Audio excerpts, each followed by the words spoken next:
Hello, viewers. Welcome to this segment of the Youth Waka TV.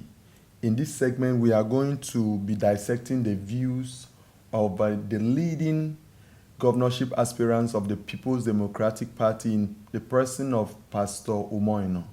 My name is Joseph Timothy, and I will be your anchor person for today's session. And with me in the studios is... Welcome. To further this agenda of the Pastor Umo Eno in the governorship race, we will be trying to address and to also bring light to some questions of the person of Pastor Umo Eno and why he is running for the office of the governor come May 2023. Why is politics termed a dirty game? As we'll be trying to address that, I believe you can throw more light on that and why people are seeing politics as a dirty game. Yes, actually, it is people that make politics dirty. Politics itself is not dirty. So these people that makes politics dirty, how did they get to do it? You know that from inception, it was not like that. People used to trust government. In fact, in certain climes, people trust government so much that government are very powerful. They make laws, they execute laws, but over time, in our climb, here in Nigeria, you see how a government official can do things with impunity and just believe he will move away with it, nothing will happen. So instead of power residing with the people, power now resides with the people in government. So that's why some people, and there are certain things government officials do, they believe they are unaccountable to anybody. They can attend, go for any term they want. They can do anything they want to do and feel they can go away with it. So that's why people think, and basically now you see some fetish things being introduced into politics. For instance, telling people to swear oaths before they get offices. All of those things made the thing dirty. But I thank God now is the time that we want to sanitize the process. And you just jeopardize the destiny of people and nations just because of selfish aims. So that's why they tempt politics to be dirty. But in the real sense, it is the people that are dirty. When dirty people play politics, it becomes dirty politics.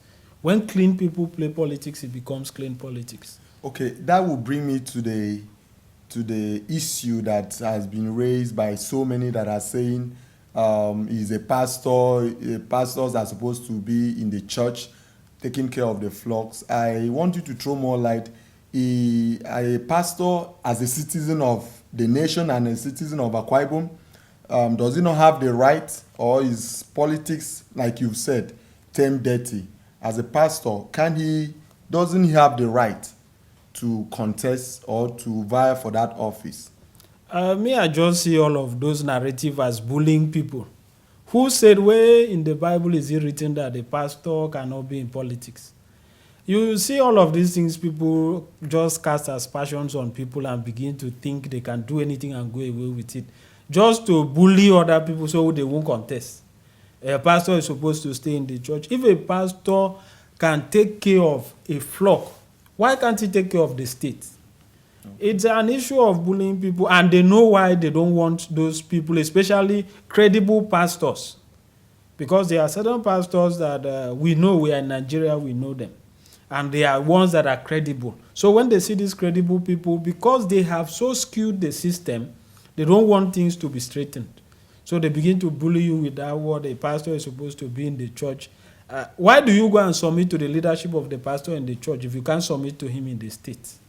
So it's an issue of changing the things from where it used to be, because they are threatened. Some of them, the type of fetish things they have put themselves into, they now feel threatened that power would be taken away from them. So that's why they use those words. For people who tell you that a pastor cannot become a governor, it's a sign of ignorance, because they have not read enough to know that there are history of presidents who have been pastors, who have been evangelists for nations of the world, even in Africa.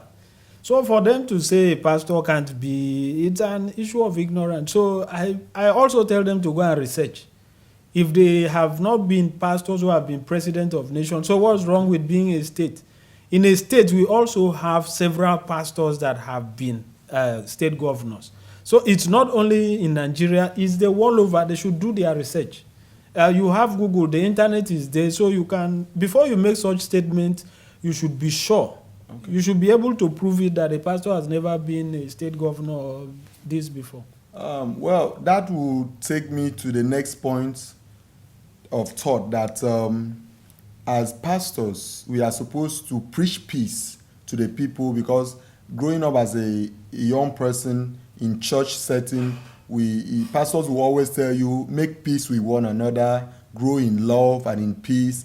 So in that school of thought, could we also say that as a pastor, how can he further the peace in the state? Because coming from this background of preaching peace to the flocks, so how can he further the peace in the Akwa Ibom state? The person of Pastor Umo Eno. Pastor Umo Eno has been very tolerant. In fact, he's a pragmatic person. He's somebody that practices what he preaches. Imagine how many people will you go on national TV, go everywhere, call him albino, and he still smiles with you. If you look at so many things they have said, things that are very derogatory, but he doesn't have problem with them. He says when they go low, go high. So you need to understand that it's not about all of those things you shout. Politics is about propaganda. People build a lot of propaganda against people because they don't have ideas.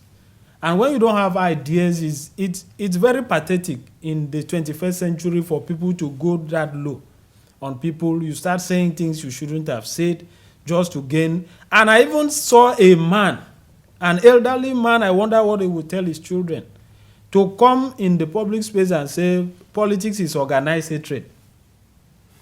And these are the things, we hear them and it seems as if nothing is happening.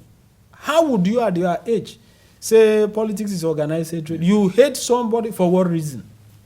Politics is supposed to be a game. We are contesting. And that's why I like Pastor Umo Eno. That's why I support him and will always support him. Because he's somebody that is focused, he knows what he's doing. And when you talk about peace, people take for granted the peace that we have. They take it for granted. But go to the Northeast, you understand what peace is. I do business and I understand. In fact, a bag of rice, sand rice, now goes for more than 50,000 naira in the market. I told people this thing 2 years ago, that the bandits had stopped people from going to their farms to harvest crops, to even plant. That we'll have this problem 3-4 years ahead. And people said, no, all of these things would come. But today we are seeing the reality. A cup of rice, I think, is about 170 naira now in the market. Who are the people suffering it? It's the ordinary persons. The people causing all these problems are not there to suffer these consequences. For instance, in Akwa Ibom, we are taking it for granted. You have a situation where people are kidnapped in church. Back then, in the previous government, people were kidnapped in church. I remember one, he was kidnapped when the church was about closing. They went in, kidnapped the man. The other one, they kidnapped him on top of the altar where he was taking communion. Wow. There was another one, a prominent pastor in this Akwa Ibom state, that was also kidnapped. He has a big church in Uyo. He was also kidnapped. So there are cases, these cases are littered everywhere. So we should not think that this peace we have, we take it for granted. It was not like this. So other people, they know what they are suffering from. They know what is happening. So they are trying, in fact, so many places are envying us for being this peaceful. That's why you see most of them come down here to host their seminar. People now to travel out of Akwa Ibom to other places, there are so much problems. So we shouldn't take for granted that God is giving us peace. So we must maintain that peace. I went to the University of Calabar. When Unical and Polycal, when you talk about cultism, it was at its height. I remember one occasion where we were in class. We were having a class and they were gunshot. I won't want to mention the man's name, but there was a doctor that was teaching in class. That man was about 60-something years. He had to run. So if you find somebody at that age running out of it, we were encouraged to run. because you don't want to die. It was a time where they would hold students, they would kill people in broad daylight. They would butcher people in broad daylight. So these things are not things that we should want them to return again. They are things that we should thank God that that era has passed and keep it away. Let's not bring anybody that can ginger most of those things up again. We need peace for prosperity to happen. There's no place that you can have a war and you have killings, you have all of these things. How do they breed these people? So it is time for us to further this peace. And as far as I know, from the research and from personal investigations for all of those people coming, Pastor Umo Eno is the most preferred that can sustain this peace and even take it to the next level. Because what you don't tolerate cannot grow.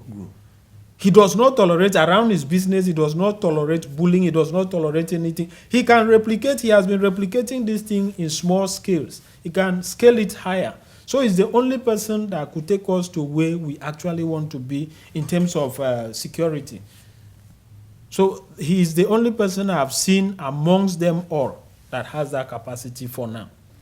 Wow. Viewers, you've heard from our president, the president Umo Eno Waka. He has really delved into and dissecting. Like I told you, we are going to dissect and to look into the views of why the leading governorship aspirant, Pastor Umo Eno, should be the man for the job come May 2023. We will join you immediately after this break. Don't go anywhere and don't touch the dial. We are going to join you back soon. Thank you.